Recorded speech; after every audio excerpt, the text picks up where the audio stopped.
Not every quarterback arrives in the NFL with franchise-changing hype, billboards, and a first-round pick attached to their name. Some guys have to scrap and claw their way into the league, armed with nothing but determination and the belief, or healthy delusion, that they can hang with anyone. These are the Scrappy Underdogs, the quarterbacks who were never supposed to make it. Scrappy Underdogs are usually late-round draft picks, undrafted free agents, or cast-offs from other teams. Physically, they leave scouts wanting more, typically below average in height, weight, and arm strength with merely decent mobility. But what they do have is heart. They play with a chip on their shoulder, and they'll put their body on the line for one extra yard.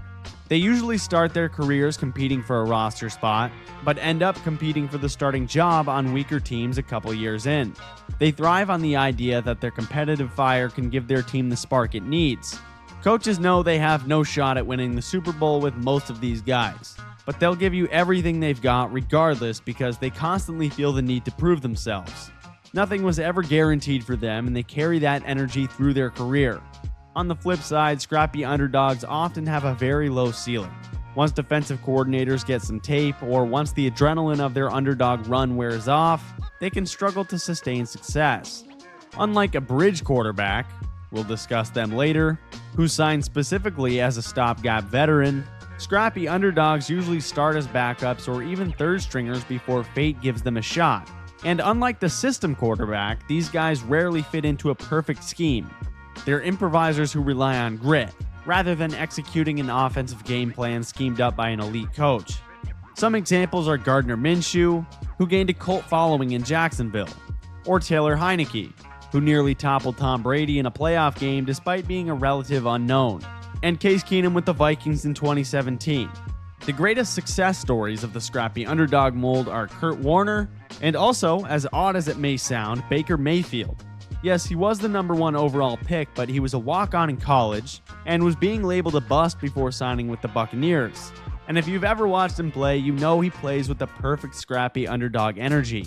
But typically, Scrappy Underdogs bounce between fringe starting roles and spot starts. But every season, 1 or 2 of them capture headlines with a few magical weeks. They're not the faces of franchises, but they're the guys fans can't help but root for because everyone loves an underdog story. But on the contrary, if NFL scouts could build a quarterback in a lab, it would look like the guys in this next group. Tall enough to see over the line, mobile enough to escape pressure, an arm that can sling lasers 50 yards off one foot, and the confidence to try throws most quarterbacks wouldn't attempt. These are the modern prototypes. The quarterbacks who define what every team wants in today's NFL. Modern prototypes are big-bodied athletes who bring the total package. Physically, they're imposing, often standing 6'3" or taller, with broad frames built to absorb hits. But they're not statues either. These guys can move. They slide up in the pocket, extend plays outside of structure, and can even rip off big runs if defenses find themselves too far back in coverage. And the arm talent is ridiculous. They can just flick the ball 60 yards downfield or thread an absolute 20-yard bullet into tight coverage across the middle. So why do teams crave these quarterbacks? Because the modern NFL has evolved into a league where pure pocket passing is no longer enough. Defensive schemes are faster, more exotic, and loaded with athletes who can collapse the pocket in seconds. And the modern prototype can escape those situations, reset, and still make a throw that only a handful of guys on Earth can execute. Unlike another group called the physical specimens, who sometimes lean more on raw athletic traits than refined skills, modern prototypes usually blend physical tools with advanced quarterback play. They're not the same level of running threats that the upcoming escape artists are, though they can certainly run. But they're equally comfortable throwing darts from the pocket or creating off-platform magic when things break down. Patrick Mahomes is probably the perfect example today. He can throw from any arm slot, has mobility, and the creativity to invent throws on the fly. Justin Herbert as well. And John Elway essentially set the mold for this archetype in the 80s. He was arguably the best quarterback prospect of all time. Then Aaron Rodgers and Andrew Luck followed in his footsteps. Even younger guys today like Trevor Lawrence and Caleb Williams fit the modern prototype mold, which is why they were seen as generational prospects. Typically, modern prototypes are the guys teams build their entire organization around. They're taken at the top of the draft, given giant contracts, get constant primetime games, and are entrusted to carry the franchise. And when they're on their game, they're the most complete quarterbacks in the league. But taking those physical gifts even further, some quarterbacks walk onto the field and you can tell immediately they're built different. They look like they could be defensive ends, tight ends, or even power forwards. They've got cannons for arms, tree trunks for legs, and the kind of raw physical talent that makes scouts drool. These are the physical specimens, the quarterbacks who come along and help redefine what an athlete can look like at the position. Physical specimens are some of the most jaw-dropping athletes in the sport. They're huge, fast, strong, and when they're in motion, it's like watching a freight train barreling down the tracks. But not only are they big, they're explosive.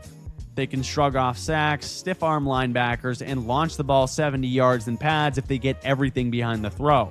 Of course, teams fall in love with these guys because their ceiling feels limitless. They're matchup nightmares who force defenses to account for them both as runners and passers. Offensive coordinators love designing plays that unleash their athleticism, whether it's QB power runs, designed rollouts, or deep shots off play action. When a physical specimen is clicking, they will look like the best player in the league for a few hours. But on the flip side, unlike modern prototypes who blend athleticism with refined quarterback skills, physical specimens often lean more heavily on their physical gifts and can take longer to develop on the mental side of the game. They might hold on to the ball too long, trust their arm a bit too much, display inaccuracy, or take big hits trying to make superhero plays. Cam Newton was the ultimate physical specimen in his prime. He was fairly inconsistent, but in 2015 he was red hot basically all year and put up one of the most impressive seasons we've ever seen. Now Josh Allen is the poster boy. At 6'5", 240, he's one of the league's most productive rushers with arguably the strongest arm in the NFL. Even guys like Anthony Richardson, for all of his flaws, and Dante Culpepper back in the day with the Vikings fit this bill as well. Typically, physical specimens are taken high in the draft because teams can't resist dreaming on the upside. They might start out raw, but if they figure it out, they're nearly impossible to stop. But if the pocket collapses and the only option is to scramble, there is no one better than the escape artists. The quarterbacks who make defensive coordinators rip their hair out because their unit can do everything right and still give up an explosive gain. Escape artists thrive on chaos. They're not the biggest guys on the field, but they're the quickest quarterbacks with explosive bursts of speed and the agility to turn defenders inside out. They're masters at improvisation, transforming broken plays into highlight reel moments. 1 second, it will look like a sure sack, and the next, they're sprinting for a 25-yard pickup or hitting a receiver on the run for a massive chunk play. Teams love escape artists because they're the ultimate problem solvers after the ball is snapped. When protection breaks down, these quarterbacks can bail out the offense, keep drives alive, and demoralize defenses. Defensive schemes simply don't work if the quarterback can escape pressure and create on the fly. But the downside? Escape artists can sometimes get themselves into trouble by refusing to give up on plays. They might take unnecessary hits, risk turnovers, or try to force throws across their body into traffic. It's a high-risk, high-reward play style that can lead to both spectacular wins and heartbreaking mistakes. Plus, they're usually not great as pure passers, so coming back from behind can be a real challenge. Unlike physical specimens who bulldoze defenders with sheer size and power, escape artists rely on slipperiness and sudden bursts of speed. And while modern prototypes can certainly move, escape artists lean even more heavily on mobility as it's the core of their game. Running is what makes them them. Michael Vick is the blueprint. Scouts had never seen anything like him coming out of Virginia Tech in 2001. Lamar Jackson is of course today's headliner, and he's exceeded expectations even as a passer, along with guys like Kyler Murray. Escape artists bring energy and excitement every time they touch the ball. They're not the most cerebral or the best passers, but their legs make them extremely dangerous. And the most high-risk, high-reward build is the Gunslinger. They treat every drop back like it's their last and fire the football into windows that don't even exist. Sometimes it's beautiful. Other times it's a complete disaster, which creates a love-hate relationship with fans and coaches. Gunslingers are defined by one thing above all else: fearlessness. They have cannons for arms and the confidence to try throws they definitely shouldn't. Regardless of coverage, they believe they can fit the ball anywhere, anytime. And half the time, they're absolutely right. When a gunslinger is feeling it, the pass game looks insane. They'll throw for huge gains and log 400 yards in the box score. but Gunslingers are also extremely prone to interceptions, sometimes spectacular ones. Their stat lines can be wild: 4 touchdowns one week, 3 interceptions the next, or 4 touchdowns and 3 picks in the same game. Coaches love the big plays, but imagine how many years Jameis Winston has taken off his coaches' lifespans. Unlike the game manager, who plays conservatively, Gunslingers take huge risks. And while modern prototypes might have similar arm talent, they often show more discipline and choose their moments more carefully. Gunslingers are pedal to the metal all the time. Brett Favre is the ultimate gunslinger. He holds the record for the most career interceptions, but also won 3 MVPs in a Super Bowl. Matthew Stafford also fits the mold, always willing to rip the ball downfield, though he has become more disciplined with age.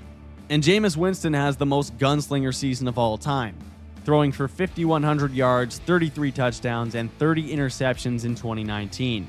Gunslingers are a roller coaster.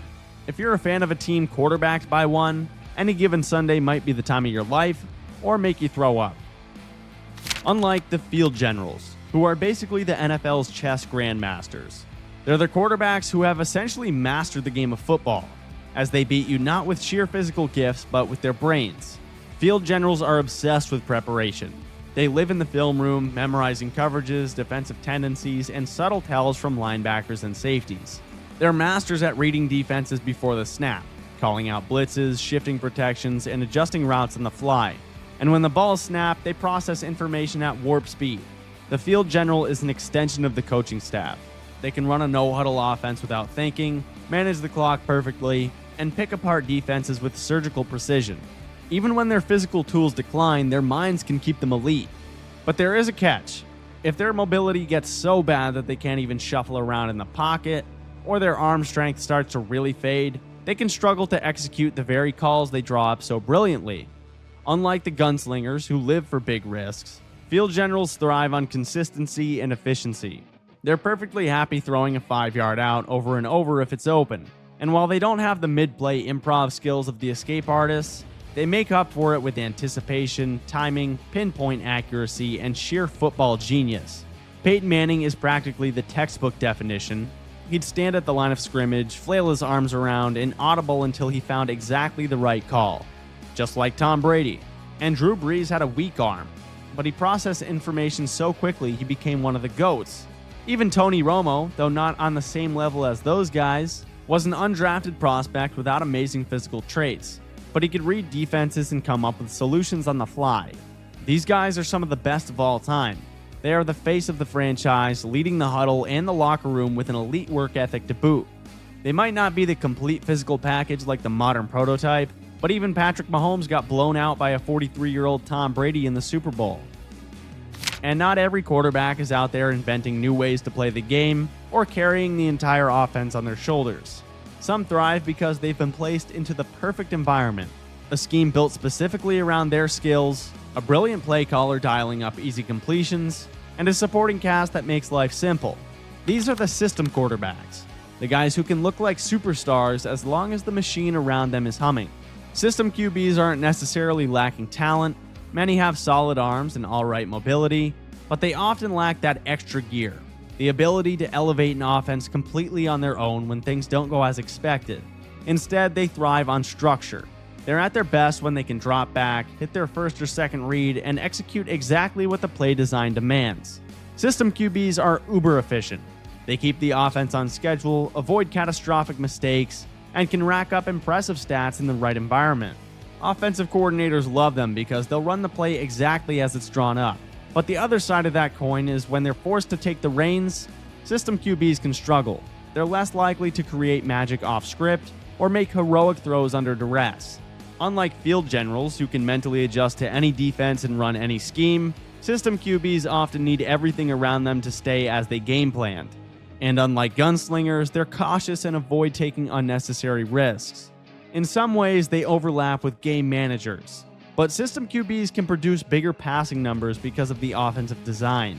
Brock Purdy is a classic system QB, super efficient, quick decision maker, but clearly benefits from Kyle Shanahan's scheme, play action designs, and elite weapons. Tua Tagovailoa fits the mold as well.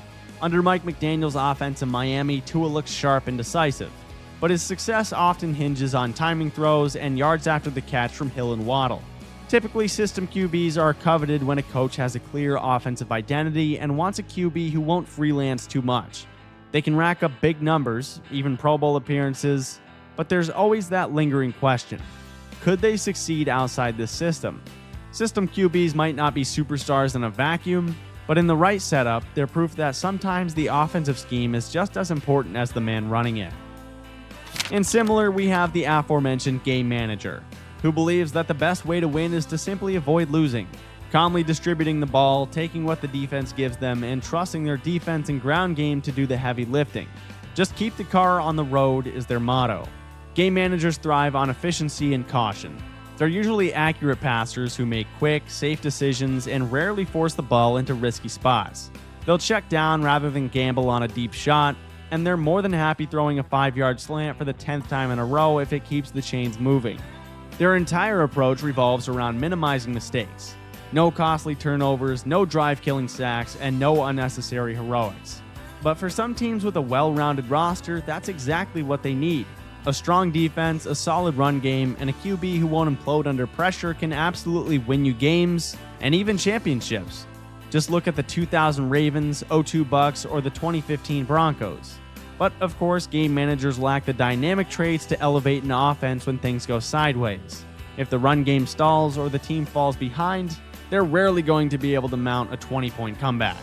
And unlike the system QB, who thrives because of a specific scheme, game managers can exist in any system, as long as they're allowed to play safe and steady. And unlike gunslingers, they'd rather punt than throw a dicey pass. That's both their charm and their limitation. Alex Smith might be the poster child, a guy who rarely made mistakes, led his team efficiently, but often got labeled as not enough to win it all. Teddy Bridgewater carved out a solid career as a game manager, along with Jimmy Garoppolo, who once threw the ball 8 times in a 37-20 win over Green Bay in the NFC Championship. Game managers won't be the ones to sink your season, but they also can't single-handedly win you a Super Bowl either. And next we have the type of quarterback who was once considered the gold standard, tall, poised, and glued firmly between the tackles. You will almost never find them scrambling for yards or pulling off spin moves to escape edge rushers. They're scanning the field, waiting for routes to develop, and firing darts with precision. These are the statue pocket passers, the quarterbacks who win games with their arm and not their legs. Statue pocket passers are often big-bodied and fundamentally sound. They're tall enough to see over the offensive line and have a quick release to beat the rush. At their best, they can mimic the performance of the field general, putting the ball where only their receivers can get it, and making solid decisions. They're pure technicians who live off mechanics and rhythm rather than improv. For much of NFL history, the league coveted this archetype because it was designed for pocket passing. Offensive lines were built to protect a stationary quarterback, and offensive schemes relied on them standing tall and delivering the football on time. But the game has changed, and if a quarterback can't escape pressure, they're a sitting duck. Statue pocket passers are at risk of becoming relics in a league that increasingly demands mobility. Unlike escape artists who can turn a broken play into a highlight run, these guys are pretty much stuck where they are. And unlike the modern prototypes, they don't even bring a hint of the dual threat element that forces defenses to account for a QB run. They're essentially a poor man's version of the field general, because they lag behind them mentally. They haven't mastered the game to nearly the same extent, and at times will make poor decisions or hold the ball way too long. Jared Goff, Matt Ryan, and Kirk Cousins are all modern examples. Typically, statue pocket passers obviously thrive when they have a clean pocket and a strong offensive line. But if protection breaks down, things can get ugly fast. And they might not be the future of the league, but when they're protected and locked in, they can absolutely contend for or win a Super Bowl. And another type of quarterback that knows they're not the future is the bridge quarterback. They're the guy you call when your franchise is caught between eras. They're professional, steady, and experienced, willing to hold down the fort until the next signal caller is drafted, or while the rookie learns the ropes. They keep teams competitive enough not to completely collapse, but also know their days as the starter are numbered. Bridge QBs come in all shapes and sizes. Some were once highly touted starters who are past their prime. Others have always been solid but unspectacular. Players who can keep the offense on schedule, run the system, and avoid disaster. They never had high ceilings, but they've got the mental toughness and professionalism to handle the awkward situation of being the for now quarterback. They provide stability in uncertain times. Often promising rookies with sky-high potential are a little raw and drafted into poor situations. So you don't want to throw them into the fire before they're ready. So you sign a bridge quarterback to buy time. Or maybe your previous starter left in free agency and your team isn't quite ready to commit to a rebuild. A bridge QB helps keep the teams competitive while the front office figures out its next move.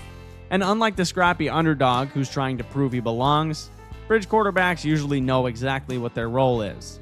And unlike the backup, who might never see the field unless disaster strikes, the bridge quarterback takes the first snap of the season, fully aware that he's keeping the seat warm for someone else. Jacoby Brissett has practically patented the bridge quarterback role over the past few years. Joe Flacco has become one late in his career, and Ryan Fitzpatrick made an entire career out of being a bridge. Typically, bridge QBs sit in the lower third of NFL quarterbacks, not good enough to be the franchise guy, but not bad enough to ride the bench permanently. They're football's version of a rental car. However, the ultimate insurance policy are the backups. The guys who carry the clipboard, wear the headset, and stand ready in case disaster strikes. They've accepted they're not a starting caliber talent, but they prepare like they might have to be the hero at any moment. Backups are the unsung professionals who hope to keep their team's season from completely imploding if, God forbid, they have to step on the field. They live in a strange world, as often experienced veterans who've bounced around the league, collecting playbooks like souvenirs. They may not be any good, but they're hard workers who have earned the respect of coaches and teammates. Their primary job is to support the starter, help read defenses from the sidelines, and keep the quarterback room positive and focused. And when their number gets called, they've got to be ready. In a sport where one hit can change an entire season, you need someone trustworthy behind your starter. A good backup can step in, run the offense competently, and keep your playoff hopes alive for a few games. But there's a reason they're the backup. Over the long haul, most of them simply don't have the tools to play well. Unlike bridge QBs who start the season as the guy while everyone waits for the rookie, backups exist in a permanent state of just in case. And unlike the scrappy underdog who might be trying to steal a starting job, the backup will embrace their role and become a beloved figure in the locker room. Josh McCown is the ultimate backup, smart, dependable, and a great teammate. He carved out a near 2-decade career as the perfect backup before becoming a coach, and Chase Daniel made a career and a fortune barely playing. Backup QBs live in the shadows, getting reps in practice, mentoring young guys, and waiting for the call that might never come. But when they do get that shot, fans hope for the best but brace for the worst. And in the 80s, there were a couple backup quarterbacks that won the Super Bowl. So click here to relive every NFL season of the 1980s.